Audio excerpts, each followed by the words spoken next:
Zdárek, vítám vás všechny a to jsou pro lidi, co něco chtěli,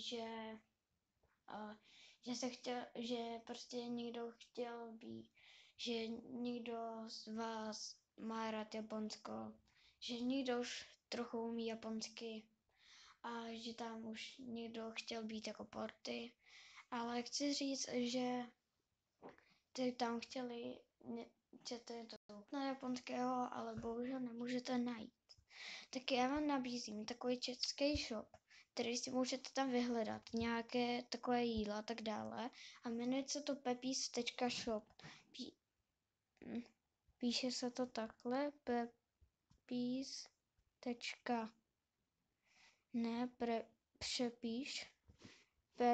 A píšete prostě takhle, Peppies shop. A nebo tam nemusíte psat tečku, nebo jak to je. A tohle je tady tohle. Když uvidíte tady tohle klikněte na tohle, kde můžete vidět něco napsaného a tak dále. Jo. A máte tady prostě jste v obchodě. Tady to nabízí pro Českou republiku a i do USA.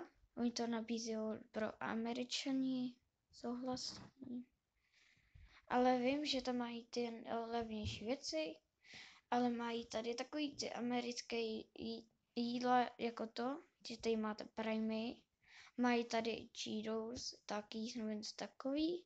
A kdybyste chtěli něco ochutnat, něco japonského, tak máte takovýhle ty tabulky.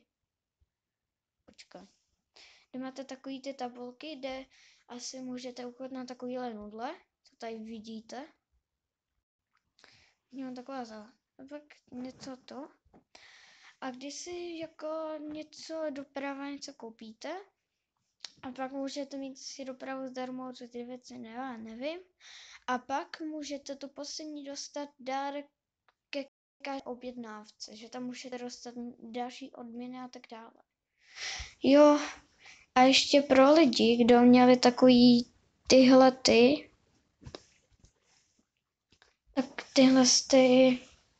tyčinky, takový to, který se jmenují potky, tady jsou tady tyhle nějací jsou za 60 korun, ale nějaké balení tady hodně drahý.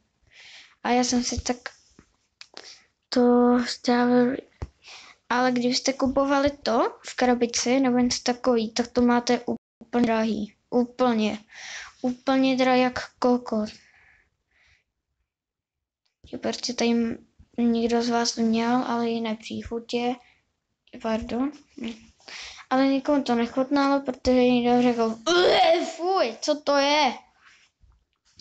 Jo, tak. A tam si můžete vyhledat něco japonského, který si vyhledáte bonbony, bramborky. A můžete si vyhledat i nudle. Počkat, tady naše jmen.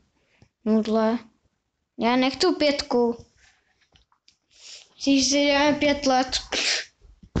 Prostě tady máte nějaké nudle, které si tady můžete ochutnat. No ale je něco jiného. Tady je nějaká mama, který je za 30 korun. Takže to levný, protože oni tam mají prostě koukejte. Tady vidíte minus 34 sleva. Že prostě oni tam mají slevu. Prostě tyhle nudlech. Kde ty nudle. Jo. No ale někdo z vás už tohle měl, já jsem měl tohle. No ale u nás v obchodách to prodávají a nemusíte to kupovat, jo. A to je všechno, co nabízím pro lidi, co by chtěli něco ochutnat do shopu. Jestli ti tohle zajímalo, dej like a odběr a čau.